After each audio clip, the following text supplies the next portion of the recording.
മൂത്തവൻ ക്യാൻസർ പേഷ്യൻ്റാണ്. അവർക്ക് അതിലൊന്നും ഒരു വിഷമവുമില്ല. ആഡംബര ജീവിതം നയിക്കണം. ഉണ്ടാക്കി മുതലുകളെല്ലാം നശിപ്പിച്ചു. ഹായ് ഗൈസ്, നമസ്കാരം. പുതിയ വീഡിയോയിലോട്ട് നിങ്ങൾക്ക് എല്ലാവർക്കും സ്വാഗതം. ശരിക്കും പറഞ്ഞാൽ ഒരു സ്വാഗതം പറഞ്ഞ് തുടങ്ങേണ്ട ഒരു വീഡിയോ ആണോ ഇത് എന്ന് ഞാൻ തന്നെ ആലോചിക്കുന്നുണ്ട്.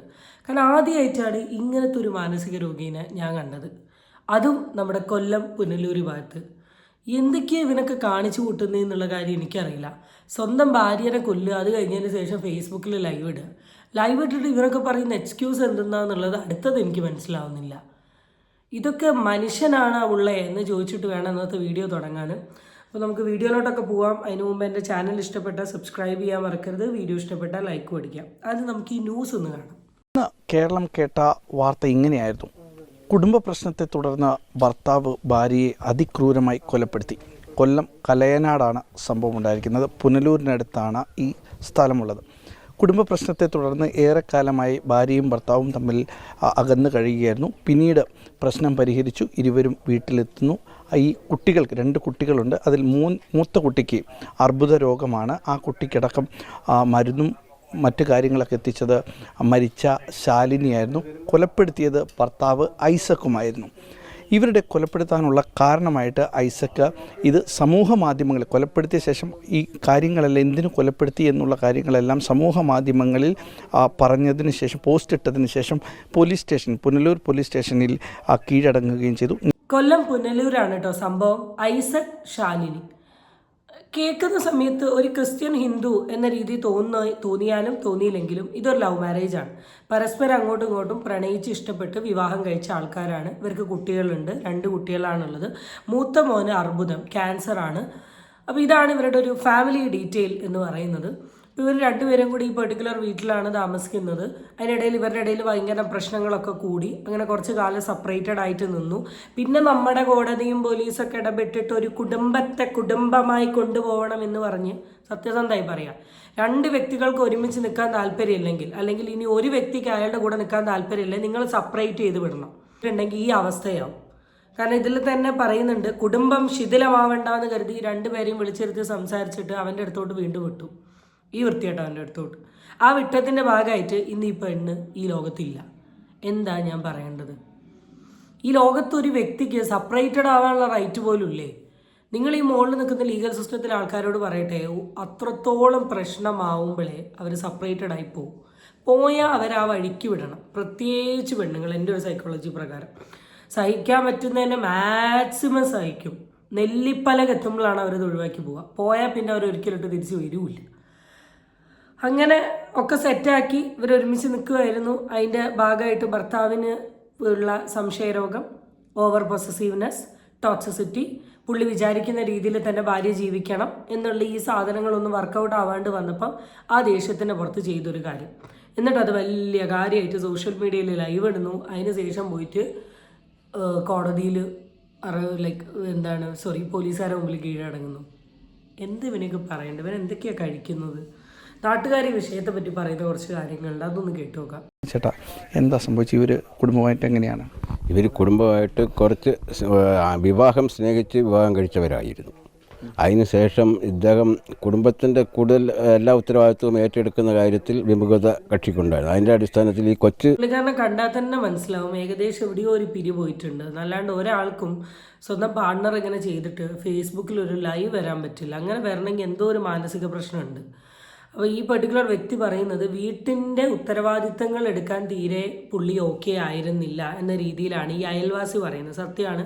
വീട്ടിലെ ഇളയ കുട്ടീനെ നോക്കണം, മൂത്ത കുട്ടീൻ്റെ അസുഖം നോക്കണം, അതിൻ്റെ ട്രീറ്റ്മെൻറ്റ്, അതിൻ്റെ ചിലവ്, കാര്യങ്ങളൊക്കെ ഉണ്ട്. അപ്പോൾ ഇതൊക്കെ നോക്കാനുള്ളൊരു കഴിവ് ഈ പെർട്ടിക്കുലർ വ്യക്തിക്ക് ഇല്ലെങ്കിൽ ഡെഫിനറ്റ്ലി ഭാര്യ ജോലിക്ക് ഇറങ്ങും. അതിൻ്റെ ഒരു പ്രശ്നത്തിൻ്റെ പേരിലാണ് ഇയാൾ ചെയ്തിട്ടുള്ളത്. അതിന് പറ്റില്ല ചേട്ടാ, പണിക്ക് പോകണം, പണി ചെയ്യണം, നോക്കണം. അല്ലാണ്ട് താങ്കൾ വിചാരിക്കുന്നത് പോലെ തന്നെ ഓപ്പോസിറ്റിലൊരു വ്യക്തി ജീവിക്കണം എന്നില്ല. കല്യാണം കഴിച്ചു എന്ന് കരുതി കല്യാണം ഇസ് നോട്ട് ദ എൻഡ്. അവരൊരു ഇൻഡിവിജ്വൽ വ്യക്തിയാണ്. അവർക്ക് അവരുടേതായ ഇഷ്ടങ്ങളുണ്ട്, താല്പര്യങ്ങളുണ്ട്, ആഗ്രഹങ്ങളുണ്ട്. ഒന്നെങ്കിൽ അത് ചെയ്യാൻ അവരെ അനുവദിക്കുക.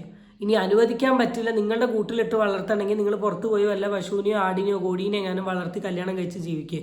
അവരാകുമ്പോൾ നിങ്ങൾ പറയുന്ന അനുസരിച്ച് ജീവിക്കും. അല്ലാണ്ട് ഇങ്ങനത്തെ മനുഷ്യന്മാരെയൊക്കെ എന്താ ഞാൻ പറയേണ്ടത്? ലൈവിൽ പറഞ്ഞ ഓരോ കൊപ്രായത്തങ്ങൾ ഞാൻ കേൾപ്പിച്ചു തരാം. അതിന് മുമ്പ് അയൽവാസീൻ്റെ കേൾക്കട്ടെ. ചില പണികൾക്കൊക്കെ പോവുകയും അതിൻ്റെ പേരിൽ ഒരു സംശയരോഗിയായ ഇദ്ദേഹം നിരന്തരം ഈ കുട്ടിയുമായിട്ട് വഴക്കുകളുണ്ടായിരുന്നു, ശാലിനിയുമായിട്ട്. അങ്ങനെ ഈ വഴക്ക് മൂർച്ഛിച്ച ഒരു ഘട്ടത്തിൽ ശാലിനി തന്നെ പുനലൂർ പോലീസ് സ്റ്റേഷനിൽ പരാതി കൊടുക്കുകയും പരാതിയുടെ അടിസ്ഥാനത്തിൽ ഒരു കുടുംബം തകർന്നു പോകാതിരിക്കാൻ പോലീസ് ഒരു നീക്കുപോക്ക നിലയിൽ ഡെയിലി വന്ന് ഒപ്പിടണം എന്ന് പറഞ്ഞുകൊണ്ട് അവരെ ഒന്നിപ്പിച്ച് സമ്മതിപ്പിച്ച് വിട്ടതുമാണ്. അപ്പോൾ ആ അന്തരം തന്നെ ഈ പ്രദേശത്തവൻ ഞാൻ അവളെയും കൊല്ലും, സ്വയമായിട്ടും ചാവുമെന്ന് ഒരു ഭീഷണി അവൻ മുടക്കിയിട്ടുണ്ടായിരുന്നു. അതിൻ്റെ പേരിൽ ശാലിനിക്ക് മെയിൻ ഇയാളുടെ പ്രശ്നം എന്താണെന്ന് വെച്ചാൽ സംശയരോഗമാണ്. ആ സംശയരോഗത്തിൻ്റെ ഭാഗമായിട്ടാണ് ഈ സംശയം കയറിയിട്ടുണ്ടെങ്കിൽ ഏറ്റവും നല്ലത് ആ ബന്ധം അവിടെ അവസാനിപ്പിക്കുന്നത്. കാരണം ഓപ്പോസിറ്റിലെ വ്യക്തിക്ക് നിങ്ങളൊരു സ്വൈര്യവും സമാധാനവും കൊടുക്കണം. നിങ്ങൾ പലതും സംശയിക്കുക, നിങ്ങളത് നിങ്ങളുടെ മനസ്സിൽ വെക്കുക, അതിൻ്റെ ഭാഗമായിട്ട് നിങ്ങൾ അവരുടെ അടുത്ത് പെരുമാറുക. അത് അവരെത്ര മാനസികമായി ശാരീരികമായി ബാധിക്കുമെന്ന കാര്യത്തെക്കുറിച്ച് നിങ്ങൾക്കറിയില്ലേ? നിങ്ങൾക്ക് അത്രത്തോളം സംശയമാണെങ്കിൽ ഒഴിവാക്ക്. അങ്ങനെ ഒരു പാർട്ട്ണറെ നിങ്ങൾക്ക് നിങ്ങളുടെ ജീവിതത്തിൽ വേണ്ട. എത്രയോ നല്ല പാർട്ട്ണർമാരെ നിങ്ങൾക്ക് കിട്ടൂലേ? ഇത് അവരെ ഒഴിവാക്കൂല, അവരെ കൊണ്ടുപോയി ക്രൂശിക്കുക. ആ ലെവലിലാണ് ലാസ്റ്റ് ഒരു പോലീസ് കേസിലോട്ട് പോകുന്നതും പോലീസുകാരെ ഡെയിലി വന്ന് ഒപ്പിടണം എന്ന് പറയുന്നത്. ഈ ഒപ്പിടുന്ന ലെവലിലോട്ടൊക്കെ എത്തുന്നുണ്ടെങ്കിൽ ഈ വ്യക്തി എന്തായാലും ഈ പെർട്ടിക്കുലർ ലേഡീനെ ശാരീരികമായി നല്ല രീതിയിൽ ഉപദ്രവിക്കുന്നുണ്ടാവും. അതുകൊണ്ട് തന്നെയാണ് പോലീസുകാർ പറഞ്ഞിട്ടുള്ളത് എന്തിടണം, ഒപ്പിടണം എന്നുള്ള കാര്യം. അങ്ങനെ ഈ ഒപ്പിടുന്നതിന് മുമ്പ് ആദ്യം ഈ പോലീസുകാരൊക്കെ അവരുടെ ഒരു ഫോർമാലിറ്റി ഇതായിരിക്കും, അതിൻ്റെ ഭാഗമായി അവർ പറഞ്ഞതാണെങ്കിലും നിങ്ങൾ മനസ്സിലാക്കേണ്ട ഒരു കാര്യം, ശാലിനി ഇപ്പം ഇനി മനസ്സിലാക്കാനില്ല എന്നാലും ബാക്കിയുള്ളവർ മനസ്സിലാക്കേണ്ട കാര്യം, ഒരു ബന്ധം മുന്നോട്ട് പോകുമ്പം നിങ്ങളെക്കൊണ്ട് പറ്റില്ല എന്ന് 100% നിങ്ങൾക്ക് മനസ്സിലായിട്ടുണ്ടെങ്കിൽ പിന്നെ മറ്റൊരാളുടെ വാക്ക് കേട്ട് ഇതൊരിക്കലും കണ്ടിന്യൂ ചെയ്യാൻ നിൽക്കരുത്. അങ്ങനെ കണ്ടിന്യൂ ചെയ്യാൻ നിന്നാലും ഇതുകൊണ്ടൊരു പോസിറ്റീവ് റിസൾട്ട് നിങ്ങൾക്ക് ഒരിക്കലും നിങ്ങളുടെ ലൈഫിൽ കിട്ടാൻ പോകുന്നില്ല. അതാണ് ഫസ്റ്റ് നിങ്ങൾ മനസ്സിലാക്കേണ്ട ഒരു കാര്യം. ഫസ്റ്റ് നിങ്ങൾ മനസ്സിലാക്കേണ്ട ഒരു കാര്യം, ഇവിടെ ആ പോലീസുകാരൻ പറഞ്ഞതനുസരിച്ച് വീണ്ടും ആ വീട്ടിൽ പോയത് കൊണ്ടാണ് നിങ്ങൾക്ക് ആ അവസ്ഥ ഉണ്ടായത്. നിങ്ങൾ ആ വീട്ടിൽ പോയിട്ടും നാട്ടുകാരും അവിടെയുള്ള ആൾക്കാരൊക്കെ കേൾക്കി ഈ വ്യക്തി പറഞ്ഞിട്ടുണ്ട് നിങ്ങളെയും ഇങ്ങനെ ചെയ്യും, ആ വ്യക്തിയും മരിക്കുന്നു. പിന്നെ എന്ത് സേഫ്റ്റീൻ്റെ പുറത്താണ് നിങ്ങൾ ആ പെർട്ടിക്കുലർ വ്യക്തിൻ്റെ കൂടെ ജീവിച്ചിട്ടുള്ളത്? നമ്മൾ ഇനി പെണ്ണുങ്ങൾക്ക് ഒരുപാട് അവസരങ്ങളാണ്, പെണ്ണുങ്ങൾക്കാണ് എല്ലാ വേദി, പെണ്ണുങ്ങൾ വിചാരിച്ച എന്താ നടക്കുന്നു എന്ന് ഏറ്റവും മണ്ടത്തികൾ പെണ്ണുങ്ങളാണെന്ന് എനിക്ക് തോന്നുന്നത്. പുറത്ത് വരാനുള്ള ടൈമാണ്, പുറത്ത് വരണം, പ്രശ്നങ്ങൾക്കെതിരെ ആഞ്ഞടിക്കുക തന്നെ ചെയ്യണം.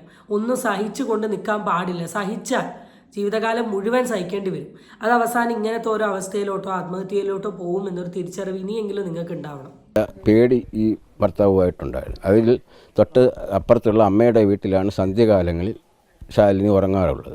അപ്പം മൂത്ത മകൻ ക്യാൻസർ പേഷ്യൻ്റ് ആയതുകൊണ്ട് 3 മാസത്തിലൊരിക്കൽ ചികിത്സയ്ക്ക് ഈ ഉള്ള മരുന്നിന് ഉള്ള പൈസ ഈ കൊച്ച് വീടുകളിലൊക്കെ പോയി പണി ചെയ്ത് ആണ് കൊണ്ടുവന്ന് ഈ കൊച്ചിനെ വളർത്തിക്കൊണ്ടിരുന്നത്. ഇയാളെ 7ാം ക്ലാസ്സിൽ പഠിക്കുന്ന 2 ആൺകുട്ടികളാണ് ശാലിനിക്കുള്ളത്. ഇപ്പോൾ അങ്ങനെ വന്നപ്പോൾ എന്നും രാവിലെ 5 മണിയാകുമ്പോഴേ സ്വന്തം വീട്ടിൽ വന്ന് വീട് തുറന്ന് വീട് വൃത്തിയാക്കി ഈ മക്കൾക്കും അച്ഛനും ഉള്ള ആഹാരം പാചകം ചെയ്തതിന് ശേഷമാണ് ഇത് ജോലിക്ക് പോകുന്നത്. അപ്പോൾ ആ ഒരു ക്രമത്തിൽ ഇന്നും രാവിലെ വരുമ്പോൾ ഈ രാവിലെ വരുന്ന സമയത്ത് വീട്ടിൽ ചില ഭർത്താവും ഭാര്യയും തമ്മിലുള്ള വാക്കുതർക്കം ഉണ്ടായതുകൊണ്ട് ഇന്ന് നടന്ന സംഭവം അതായിരിക്കുമെന്നും പറഞ്ഞ് അപ്പുറത്ത് താമസിച്ചിരുന്ന വീട്ടുകാരും ഇത് കാര്യമായി എടുത്തില്ല. പക്ഷേ ശബ്ദ ഉച്ചത്തിലാക്കിയപ്പോഴാണ് ഇങ്ങനെ ഒരു സംഭവം നടക്കുന്നത്. അങ്ങനെയാണ് നാട്ടുകാരെല്ലാം ഞങ്ങളെല്ലാം കൂടെ എടുത്ത് ആശുപത്രിയിൽ കൊണ്ടുപോകുമ്പോൾ ഇവർ വീട്ടിലെ ഒരു സ്ഥിരം പരിപാടിയാണ്. ഇന്നിങ്ങനെ ഒരു പ്രശ്നം ഉണ്ടായ സമയത്തും നാട്ടുകാർ മൈൻഡ് ചെയ്യാത്ത എന്താണെന്ന് വെച്ചാൽ ഡെയിലി ഇവരെ വീട്ടിൽ ഇതാണ് നടക്കുന്നത്. ഈ പർട്ടിക്കുലർ പെൺകുട്ടി പുറമെ ജോലിക്ക് പോകുന്നത് ഈ വ്യക്തിക്ക് ഇഷ്ടമല്ല. ഇവർ ജോലിക്ക് പോകുന്നത് വീട്ടിലെ കാര്യവും മോൻ്റെ കാര്യവും നോക്കാൻ വേണ്ടിയിട്ടാണ്. ഇയാൾ മര്യാദയ്ക്ക് ജോലി പോയി നന്നായി അധ്വാനിച്ച് നല്ല പൈസ കൊണ്ടുവരുന്ന ഒരു വ്യക്തിയാണെങ്കിൽ ഈ പെണ്ണിന് ഒരിക്കലും ഇങ്ങനെ പോകേണ്ട ആവശ്യമില്ല. ഈ നാട്ടുകാർ തന്നെ പൊതുവേ നമ്മുടെ സമൂഹത്തിൽ എന്തൊരു വിഷയം ഉണ്ടായാലും പെണ്ണുങ്ങളെ കുറ്റം പറയാൻ ഇൻട്രസ്റ്റ് ഉള്ള ആൾക്കാരാണ്. അതിപ്പോൾ ഒരു നാട്ടിലെ 10 ആളോട് ചോദിക്കുകയാണെങ്കിലും. പക്ഷെ ഇവിടെ ഈ വീഡിയോസ് അല്ലെങ്കിൽ ഇതിൻ്റെ ന്യൂസ് ക്ലിപ്പ് കാര്യങ്ങളൊക്കെ കണ്ടിട്ടുണ്ടെങ്കിൽ എല്ലാവരും ഈ ലേഡീനെയാണ് പറയുന്നത്. അവൻ പണിയൊന്നും ചെയ്യില്ല, ഇവരാണ് പണി ചെയ്യുന്നത്, ഇവർ പണി പോയി ചെയ്തു വരുന്നതിൻ്റെ പേരിൽ ഇവരെ വീട്ടിൽ എന്നും കച്ചറി ഒച്ചപ്പാടും വഴക്കുകയാണ്. എന്തിനീ ഈ കച്ചറി ഒച്ചപ്പാടും വഴക്കും നിൽക്കുന്നത്? നമുക്ക് ഈ ലോകത്ത് ദൈവം തന്നിട്ടുള്ള ഒരു ജീവനാണിത്.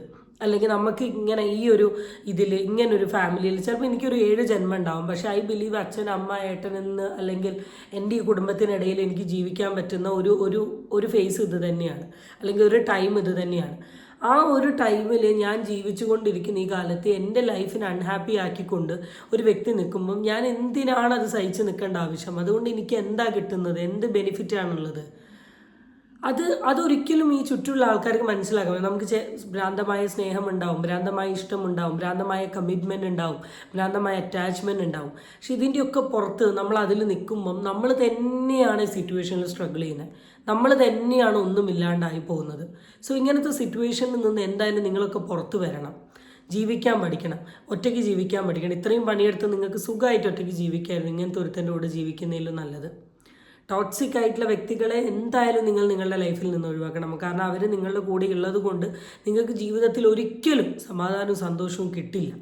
ഇനിയെങ്കിലും ടോക്സിക് സ്നേഹത്തെ പൊസസീവ്നെസ് എന്ന രീതിയിൽ തെറ്റിദ്ധരിച്ച് സഹിച്ചു കൊണ്ട് നിൽക്കുന്ന എല്ലാ കപ്പിൾസിനോടും എനിക്ക് പറയാനുള്ളൊരു കാര്യം അത്. ഈ പർട്ടിക്കുലർ വ്യക്തിയുടെ ഒരു ലൈവ് ഞാൻ കാണിച്ചു തരാം. അന്തസ്സില്ലാണ്ട് നാണമില്ലാണ്ട് കടന്ന് പ്രസംഗിക്കുന്നു. ഞാൻ എൻ്റെ ഭാര്യയെ കൊന്നുകളഞ്ഞു. അതിൻ്റെ കാരണം ഞാൻ വീട്ടിൽ നിന്ന് സ്വർണ്ണങ്ങളെടുത്ത് പണയം വെക്കുകയും അതുപോലെ തന്നെ ഞാൻ പറഞ്ഞാൽ കേൾക്കാതെ ഇഷ്ടമുള്ള രീതിയിൽ പോവുകയും വരികയും ചെയ്തുകൊണ്ടിരിക്കുക. പറയുന്ന ഓരോ കാരണങ്ങൾ വെച്ച് നമുക്ക് നോക്കാം. സ്വർണം പണയം വെക്കുക. സ്വർണം പണയം വെക്കുന്നതിന് തനിക്കെന്താ? തൻ്റെ അമ്മയും അച്ഛനും ഇട്ട് കൊടുത്ത സ്വർണ്ണമാണ് അവർ പണയം വെച്ച. ഒരു പെണ്ണ് കല്യാണം കഴിച്ച് ഒരു വീട്ടിലോട്ട് കയറുമ്പം അവളുടെ അച്ഛനും അമ്മയും അധ്വാനിച്ച് അവൾക്ക് കൊടുത്ത സ്വർണ്ണമാണ്. അത് പണയം വെക്കണോ, അത് വിൽക്കണോ, അതുകൊണ്ട് ജീവിക്കണോ, അതിട്ട് നടക്കണോ എന്നുള്ളത് അവളുടെ തീരുമാനമാണ്. അവളുടെ സ്വർണം കണ്ടുകൊണ്ട് അവളുടെ സ്വർണം കയ്യിൽ പിടിച്ചു വെച്ച് വെക്കുന്ന നിനക്കൊന്നും മൂക്കിൻ്റെ മുകളിൽ മീശയില്ല എന്ന് മുഖത്ത് നോക്കി എനിക്ക് പറയേണ്ടിയിരിക്കുന്നു. രണ്ടാമത്തത്, ഞാൻ പറഞ്ഞ അനുസരിച്ചില്ല. ഈ ആരെ കളക്ടറോ കല്യാണം കഴിച്ചു കൊണ്ട് വന്നു എന്ന് കരുതി അതൊരു ഓപ്പോസിറ്റ് വ്യക്തി തന്നെയാണ്. അവരെന്ത് ചെയ്യണം, അവരെങ്ങനെ ജീവിക്കണം, അവരെങ്ങനെ മുന്നോട്ട് പോകണം എന്നുള്ളത് അവരുടെ ഇഷ്ടമാണ്. താങ്കൾ പറയുന്നത് പോലെ ജീവിക്കണമെങ്കിൽ താങ്കൾ വല്ല പട്ടീനെയോ കോഴീനെയോ കല്യാണം കഴിച്ചുകൊണ്ട് വാ. കോഴി പോലും താങ്കൾ പറയുന്നത് അനുസരിക്കില്ല, പട്ടി പോലും അനുസരിക്കില്ല. അവർക്ക് അവരുടേതായ ഇഷ്ടമുണ്ട്. ഇങ്ങനെ ഒരു പട്ടീനോട് വാ എന്ന് പറഞ്ഞ് വരുമോ? അതിന് വരാൻ തോന്നി അത് വരും, ഇല്ലെങ്കിൽ അത് അവിടെ കിടക്കും. നമ്മൾ അവിടെ പോയി ഫുഡ് കൊടുക്കണം. അക്കാലത്താണ് ഞാൻ പറഞ്ഞതനുസരിച്ചില്ല. നല്ല താൻ ആരുമായി പറഞ്ഞതനുസരിക്കാൻ. എനിക്ക് 2 മക്കളാണ്. മൂത്തവൻ ക്യാൻസർ പേഷ്യൻ്റാണ്. അവർക്ക് അതിലൊന്നും ഒരു വിഷമവുമില്ല. ആഡംബര ജീവിതം നയിക്കണം. ഉണ്ടാക്കി മുതലുകളെല്ലാം നശിപ്പിച്ചു. അത് കഴിഞ്ഞപ്പോൾ അവൾ അമ്മയുടെ കൂടെ പോയി താമസിക്കുകയാണ്. അപ്പോൾ അതിൽ എനിക്ക് വിഷമമില്ല. ഞാൻ കഷ്ടപ്പെട്ടുണ്ടാക്കി. അവർക്ക് 2 മക്കളാന്നുള്ളത് താങ്കളേക്കാൾ കൂടുതൽ അവർക്ക് വ്യക്തമായിട്ടറിയാം. കാരണം 9 മാസം ആ കുഞ്ഞിനെ വയറിൽ കൊണ്ട് നടന്ന് പ്രസവിച്ചത് അവരാ. അപ്പം താങ്കളേക്കാൾ നല്ല ഒരു ബോധ്യം അവർക്കുണ്ട്. പിന്നെ അവർ അധ്വാനിക്കുന്നത് അവരുടെ മക്കൾക്ക് വേണ്ടിയിട്ടാണ് എന്നുള്ള കാര്യം താൻ പറഞ്ഞില്ലെങ്കിലും ആ നാട്ടുകാർ പറഞ്ഞിട്ടുണ്ട്. അതുകൊണ്ട് തന്നെ അവർ ദൂർത്തടിച്ച് നടക്കുന്നല്ല. ഒരു പെൺകുട്ടി നല്ല രീതിയിൽ അണിഞ്ഞൊരുങ്ങിയാൽ, ഇഷ്ടമുള്ളൊരു വസ്ത്രം ഇട്ടാൽ, അവളൊരു നല്ല ചെരുപ്പിട്ട് നടന്നാൽ അപ്പോഴേക്കും അവർ ദൂർത്തടിയായിപ്പോയി. അതെങ്ങനെ ഒരു ദൂർത്തടിയായി പോവുക? എന്താ ദൂർത്തടി എന്ന് പറഞ്ഞാൽ ഉദ്ദേശിക്കുന്നത്? അവരവരുടെ അമ്മേൻ്റെ കൂടെ പോയി ചോദിക്കേണ്ടത് തൻ്റെ കൂടെ ജീവിക്കാൻ പറ്റാത്തതുകൊണ്ടാണ്. തൻ്റെ കൂടെ ജീവിക്കാൻ പറ്റാത്തതുകൊണ്ടാണ് പോയി ജീവിക്കുന്നത്. അതിന് തനിക്ക് എന്തുവാ? മനുഷ്യന്മാരുടെ കൂടെ നമുക്ക് ജീവിക്കാൻ പറ്റൂ. മൃഗങ്ങളുടെ കൂടെ നമുക്കൊരിക്കലും ജീവിക്കാൻ പറ്റില്ല. വീട്ടിലാണ് ഞാൻ താമസിക്കുന്നത്. അവിടെ വരികയും അവിടെ വന്നിട്ട് ആ വീട്ടിൽ നിന്ന് ഇറങ്ങിത്തരണമെന്നും ഒരു 5 പൈസയുടെ മുതൽ അവർക്കില്ല. എൻ്റെ കയ്യിൽ കിടന്ന എൻ്റെ പേരെഴുതിയ ഞാൻ ഇട്ട് കൊടുത്ത മോതിരം ഞാൻ അറിയാതെ പണയം വെക്കുകയും, പണയം വെച്ചോ വിറ്റോ എന്നറിയില്ല. എന്നിട്ട് വളരെ ധിക്കാരപരമായിട്ട് അടുത്ത വണ്ടി മേടിക്കുകയും എവിടുന്നോ ജോലി ഒപ്പിച്ച് അത് പോരാൻ വേറെ ജോലിക്ക് പോകേണ്ട ആവശ്യമില്ല എൻ്റെ ഭാര്യയ്ക്ക്. എന്നാൽ അവൾ അധ്വാനിച്ച് കൊടുക്കുന്നുണ്ട്. അങ്ങനെ മദ്യപാനിയല്ല, പുകവലിയില്ല, ഇതൊരു കാര്യങ്ങളുമില്ല. എല്ലാം നമ്മൾ വളരെയധികം അവരുടെ അമ്മയും അവളിപ്പോൾ ഒരു പാർട്ടിക്കകത്ത് പോയി കയറി പാർട്ടിയിൽ പോകേണ്ട. ഇനി മദ്യപാനി അല്ലെങ്കിലും പുകവലി അല്ലെങ്കിലും മാനസിക രോഗം എന്ന് പറഞ്ഞൊരു സാധനമുണ്ട്. അത് വന്നിട്ടുണ്ടെങ്കിൽ വലിയ പാട് തന്നെയാണ്. ഈ മാനസിക രോഗത്തിൽ വരുന്ന ഒരു സാധനമുണ്ട്, ഡെലൂഷൻ എന്നാ പറയുക. ഡെലൂഷൻ എന്ന് പറഞ്ഞാൽ ഫിക്സഡ് ഫോൾസ് ബിലീഫ്. മനസ്സിൻ്റെ ഉള്ളിൽ ഉറച്ചു കിടക്കുന്ന ഒരു തെറ്റായ വിചാരം. അതിൽ ഡെലൂഷൻ ഓഫ് ജെലസി എന്ന് പറഞ്ഞാൽ ഈ ഭർത്താക്കന്മാർക്ക് ഭാര്യമാരിലുണ്ടാകുന്ന സംശയമാണ്. അത് വലിയൊരു മാനസിക രോഗം. ഇതിൻ്റെയൊക്കെ കുറച്ച് ബാക്കോട്ട് പോകണമെങ്കിൽ ഒതല്ലോ സിൻഡ്രോം എന്ന് പറഞ്ഞാൽ ഒതല്ലോൻ്റെ ചില കഥകളും കാര്യങ്ങളൊക്കെ ഉണ്ട്. ഞാനതൊക്കെ പറഞ്ഞിട്ടുണ്ട്. വീഡിയോ നല്ല വലുപ്പത്തിലായിപ്പോൾ. അപ്പോൾ അതിലോട്ടൊന്നും ഞാൻ കടക്കുന്നില്ല. താങ്കൾ എന്ന് പറയുന്ന വ്യക്തിൻ്റെ ഈ വീഡിയോ കണ്ടതിൽ നിന്ന് എനിക്ക് മനസ്സിലായത് താങ്കളൊരു നോർമൽ മനുഷ്യനല്ല. യു ആർ എന്തോ മാനസികമായി എന്തോ പ്രശ്നമുള്ള ഒരാളാണ്. അല്ലാണ്ട് ഇങ്ങനൊരു സാഹചര്യത്തിൽ ഒരു വ്യക്തിക്ക് ലൈവ് വരാൻ പറ്റില്ല. ഇനി അഥവാ ലൈവ് വരികയാണെങ്കിലും ഇങ്ങനൊരു വ്യക്തിക്ക് സംസാരിക്കാൻ പറ്റില്ല. താങ്കൾ സംസാരിക്കുന്ന രീതിയും താങ്കൾ കൺവേ ചെയ്യുന്ന പല കാര്യങ്ങളും കേട്ടിട്ടുണ്ടെങ്കിൽ വളരെ വ്യക്തമായിട്ട് മനസ്സിലാവുന്നുണ്ട്. ഒരു എന്താ പറയുക, ഒരു അബ്നോർമലായ ഒരു വ്യക്തി സംസാരിക്കുന്നത് പോലെ. ഇപ്പോൾ കടുത്ത മാനസിക ഭ്രാന്ത് കൂടെ കടന്നു പോയിട്ടുള്ളൊരു വ്യക്തിൻ്റെ ഇരയായി മാറിയതാണ്.